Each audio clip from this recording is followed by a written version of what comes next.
Hey guys, Jason back with part 2 of my 1/100 scale Nix Providence Gundam review. As you can see, I've got them all built up, so let's show you the finer details and what this guy can do. Alright, starting off here, as you can see, I have him kind of posed with his beam saber out.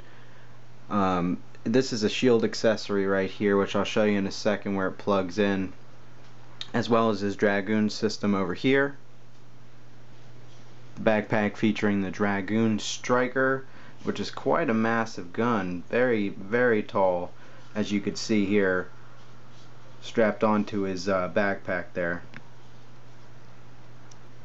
And one of the things that interests me about this model kit is that he has so much stuff going on here on the sides, on both sides, as well as his back, and it kind of makes him proportional, which is a good thing.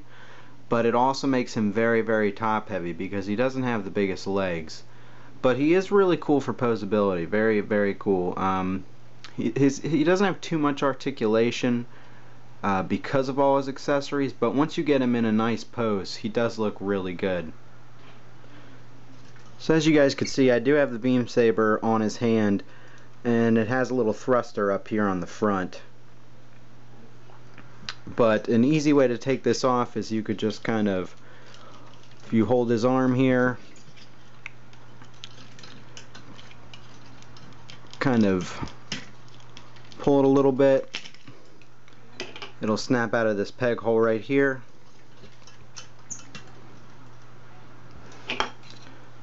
And that's how it's attached right in here by this longer peg. Now, the beam saber is very, very long. It's almost half the size of the model itself, which is very cool. Nice transparent plastic, very cool. And it does have a foil sticker right here on the little beam shield. Unplugs, pegs into this hole right here. Now his beam shield, you could kind of move the thruster right here a little bit, like so. And then when you're not using it, when you're not plugged into this hole right here, you go ahead and plug it into this hole right here.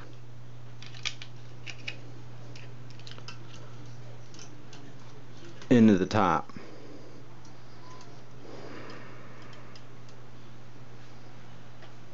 As I was saying before, he does have good posability here, because he does have a little bit of tighter joints here on these leg parts. but he does have a good bendability at the knee.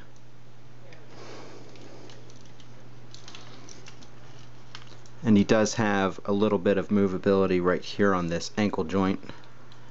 But they are tight, and he does have thicker ankle pieces, which are nice. It does support his body weight there at the top. He does have good articulation, 90-degree bend here in each elbow, as well as the wrist swivel, which is on a ball joint. And the arms hold up pretty nicely for having all their accessories, like I said, on the side. Not too well on the bend right here on the arm, but he could go out about that far. But it is pretty good, considering again all the bulk that he has on each shoulder, like on this Dragoon side right here. The waist does swivel a little bit, but you are pretty restricted on how far you swivel it, because he does have the two Dragoon systems on his side skirts as well. The front skirts can move independently. They're not connected by a straight piece here. They're connected each by a little ball joint into a poly cap. This kit came with a lot of poly caps, so that is kind of why he does have a lot of movement in certain places, because there are tons of poly caps in this kit, which I'm not complaining about. I actually like it. Each of these weapon systems is held on by a poly cap. These right here, the joints, of course, and to show you an example, you could pull off the little Dragoon system there, because it's held in by a poly cap right there in his shoulder, which allows you to just press it in again whenever you want. Head can kind of move about that far on each side, and it can move, that's about as high as he can look up and look down. So the head is a little larger, and the collar restricts it from moving both ways. Now, I did sharpen my V-fin for this kit. I usually sharpen my V-fins if they're thicker. In these 1/100 scale kits, the V-fins are usually a thicker piece, so I take a nail file and I sharpen it down. Alright, so the Dragoon striker gimmick on his backpack, it's you've got these two like fin pieces here with these engines, these thrusters here, and then you have this whole weapon system right here with a large scope on it, and it's held on by this hinge right here, which you can rotate and then kind of lift up a little bit. And you can also pull it back like so, so it can rotate and push forward. And you can also lift up the back because it's kind of held on by a poly cap and a ball joint. You can also pull it out of his backpack piece, which sticks in that poly capped hole right there.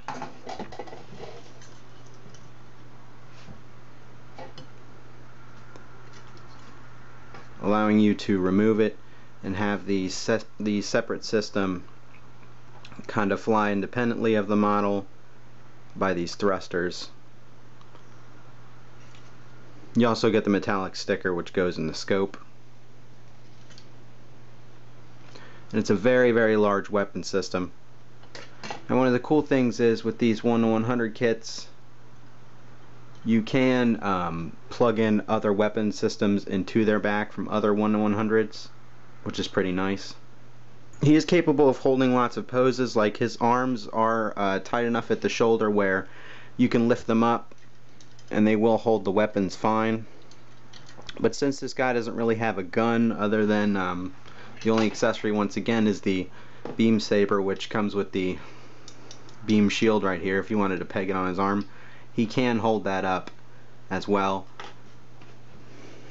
The funnel systems, you know, the little independent Dragoon little laser cannons here, if you would, can come off out of their holders if you were to pull it straight out with a little tug. You get 4 of these which can come out. and then there are two more mounted back here on the actual Dragoon system itself. These do swivel, as they're both on hinges, so you could kind of bring them together if you wanted to, which is pretty neat. And then again, the side skirts do rotate backwards and forwards, so he can fire off the separate Dragoons from his hip.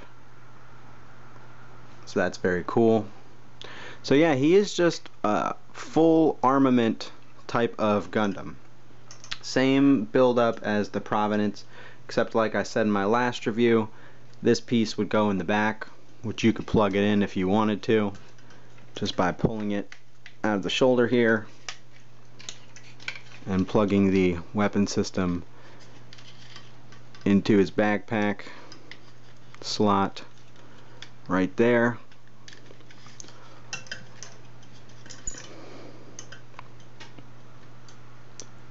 So it does give you the option to kind of customize his armament as you see fit, because again, if you thought this was too bulky, I mean less bulky right here and too bulky right here, you could pull this off and attach it to the arm if you wanted to.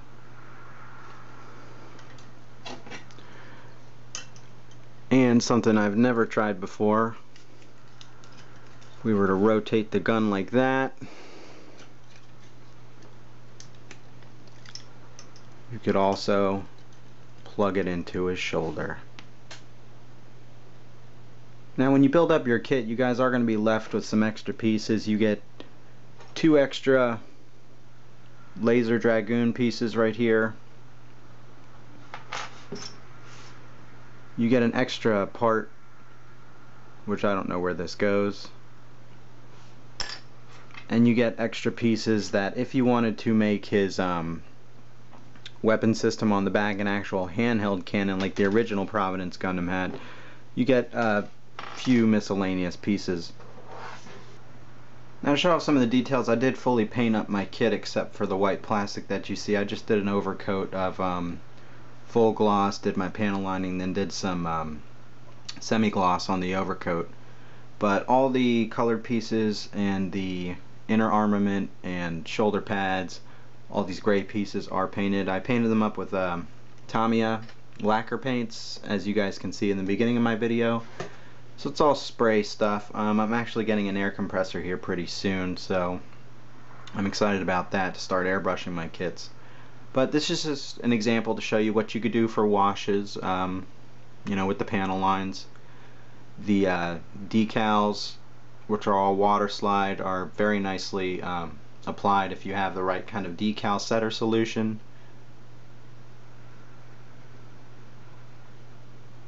I'm really liking the way the red works and the blue works all together with this kit. Actually looks very nice.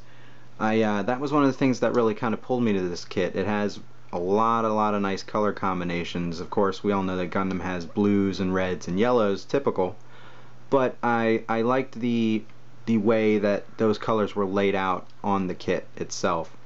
I also like these tubes that come up. That's something you don't always see on a Gundam piece. So that kind of brought me to it. I like the blue metallics for the eyes, very nice. Now you'll notice I also left off the two extra pieces that I said you guys can get. So I guess you don't have to consider them extra, but I tend to leave them off because I feel they kind of limit the articulation of his legs in the back here, even though they do kind of swing out. But you could choose to put them on there or leave them off. In the instructions it doesn't necessarily say to put them on, so I chose to leave mine off, but you could do what you'd like with it. But yeah, this kit, when it's painted up and built nicely and panel lined well, really turns out to be a really nice kit for a 1/100, which, you know, I usually just build master grades myself, but this is a kit I saw it for 20-something bucks in the store, and I figured I'd pick it up and paint it up, and sure enough, it really looks nice. So guys, this has been Jason, aka Bagels and Cheesy, and this guy right here is the Nix Providence Gundam. He is the 1/100 scale model in the Gundam Seed versus Astray line. So I hope you guys enjoyed this review.